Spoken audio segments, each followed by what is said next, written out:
Dari negeri Cina datang ke Indonesia itu sudah jumlahnya tak terhingga. Dalam rangka persiapan tahun 2024, sehingga suara mereka menggelembung. Itu menurut Ade Armando. Kita kan tidak yakin untuk itu, walaupun realitanya memanfaatkan situasi COVID-19, menurut Pak Ade Armando mereka datang berbondong-bondong ke sini. Padahal kita tahu yang namanya Pak Ade Armando itu adalah pendukung rejim yang sekarang. Siapapun presiden terpilih di tahun 2024, rakyat bersiaplah untuk kecewa jika terlalu mendamba kesempurnaan. Ikuti konten ini sampai akhir agar tidak salah paham. Baiklah, kita mulai. Assalamualaikum warahmatullahi wabarakatuh. Profesor Taufik Bahauddin dari Universitas Indonesia yang diliput oleh Radar Berita mengungkapkan siapapun yang jadi presiden nanti, apakah itu dari kelompoknya Ganjar, apakah itu dari kelompoknya Prabowo atau Pak Anies, itu memiliki risiko yang berbeda-beda. Salah satu diantaranya misalkan kalau Pak Anies jadi, ada kemungkinan banyak orang yang masuk penjara. Begitu kata Profesor Taufik Bahauddin, Guru Besar Ilmu Ekonomi Universitas Indonesia. Makanya jasa apapun yang dilakukan Pak Anies ya sengaja ditenggelamkan, termasuk JIS ya, itu rumputnya harus diganti dan lain sebagainya.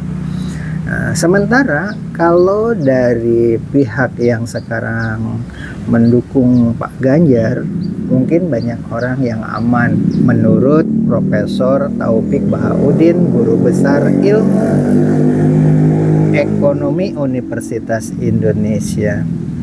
Nah, bagaimana dengan Pak Prabowo? Dulu kan kita terbelah, ada cebong dan kampret. Ternyata Pak Prabowo menurut Profesor Taufik Bahauddin 50-50, 50% mereka bisa aman, atau Prabowo mengambil jalan seperti Pak Anies, tetapi 50-50, begitu katanya. Nah, bagi kita orang Indonesia, terutama kaum milenial, karena ini yang berbicara adalah seorang profesor guru besar ilmu ekonomi Universitas Indonesia, tinggal menunggu waktu katanya. Karena apa? Karena sekarang pendatang dari negeri Cina datang ke Indonesia itu sudah jumlahnya tak terhingga. Bahkan pendukung rejim yang sekarang saja diungkapkan oleh boleh dikatakan influencer, siapa itu namanya, Armando, sebagai pendukung rejim yang sekarang, ternyata mengungkapkan bahwa banyaknya pendatang dari Cina di sini itu dalam rangka persiapan tahun 2024, sehingga suara mereka menggelembung. Itu menurut Ade Armando. Kita kan tidak yakin untuk itu, walaupun realitanya memanfaatkan situasi COVID-19, menurut Pak Ade Armando mereka datang berbondong-bondong ke sini. Padahal kita tahu yang namanya Pak Ade Armando itu adalah pendukung rejim yang sekarang. Kita ambil hikmahnya di sini, tidak memihak kepada Pak Ganjar, Pak Prabowo atau Pak Anies. Tetapi Indonesia itu dari Sabang sampai Merauke terlalu luas. Kalau kita lihat bola dunia, itu hampir sepertiga panjang lebar keliling dunia, itulah Indonesia. Itulah nilai lebihnya. Banyak pengamat politik mengatakan Indonesia itu tidak akan diserang, dihancurkan oleh negara-negara yang punya nuklir. Dari negara mana pun juga sama, Indonesia akan tetap aman. Karena apa? Bukan merupakan ancaman, tetapi merupakan pasar. negara manapun yang menguasai dunia, pasti Indonesia akan dipelihara karena di situ ada perak, minyak bumi, emas, apapun ada di sini. Ditambah-tambah penduduknya itu banyak dan mereka hanya mengkonsumsi.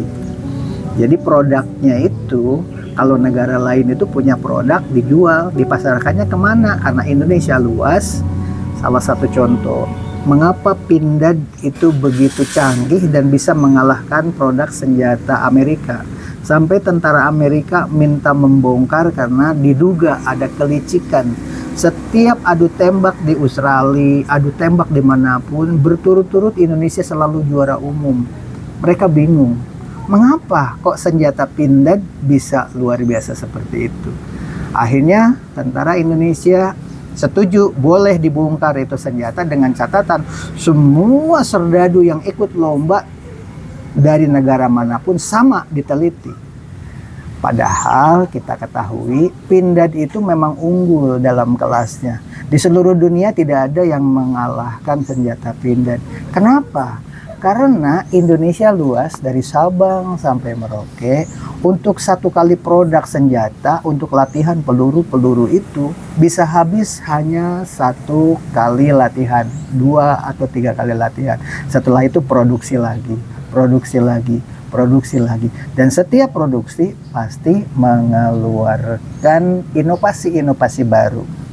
Seperti halnya kendaraan dari Jepang. Dulu paling takut kalau orang membeli mobil Toyota. Kenapa?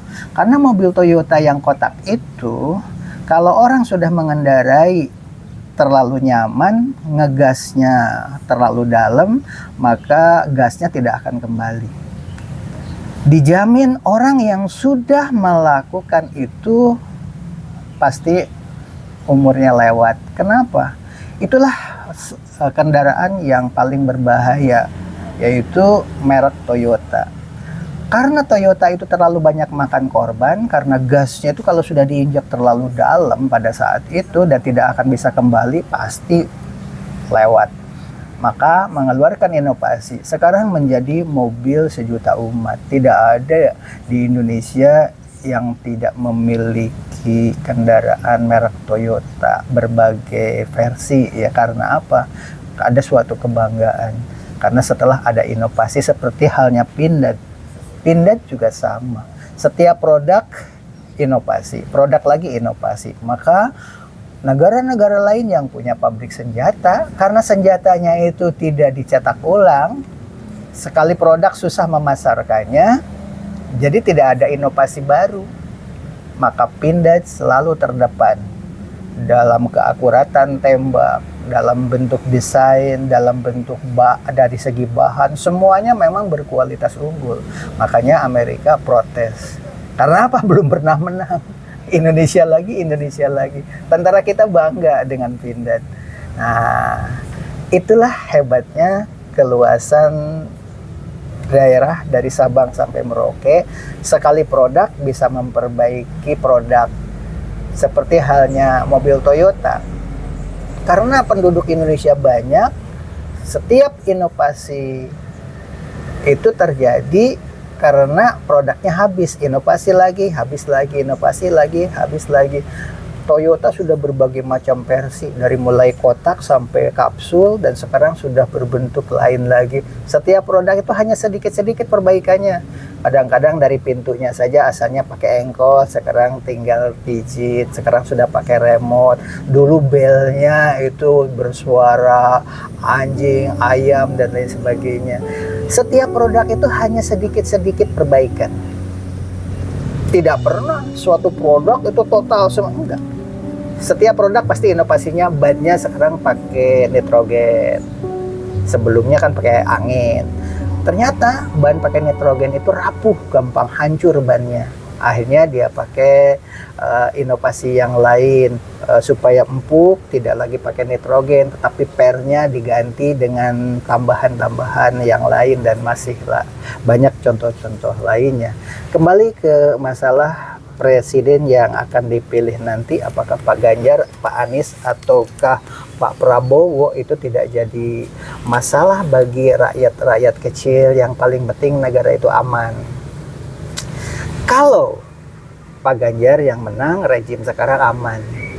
Kalau Pak Prabowo yang menang, 50-50. Tapi kalau Pak Anies yang menang, maka banyak rejim yang sekarang berkuasa itu mungkin antri di pintu penjara, masuk jeruji.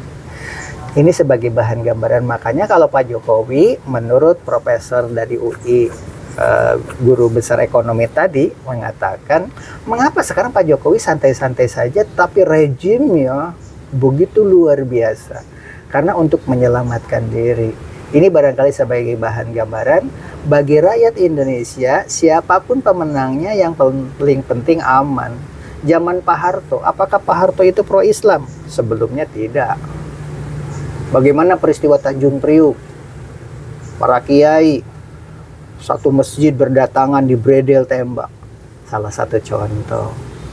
Itu adalah perjuangan di awal. Umat Islam benci sekali sama Pak Harto pada saat itu. Tapi pada akhirnya sekarang rindu. Karena apa? Dulu ada Petrus, orang benci. Tiap-tiap ada orang yang bertato, besoknya berjejer di pinggir jalan masuk karung. Petrus atau penembak misterius itu dikecam oleh dunia internasional.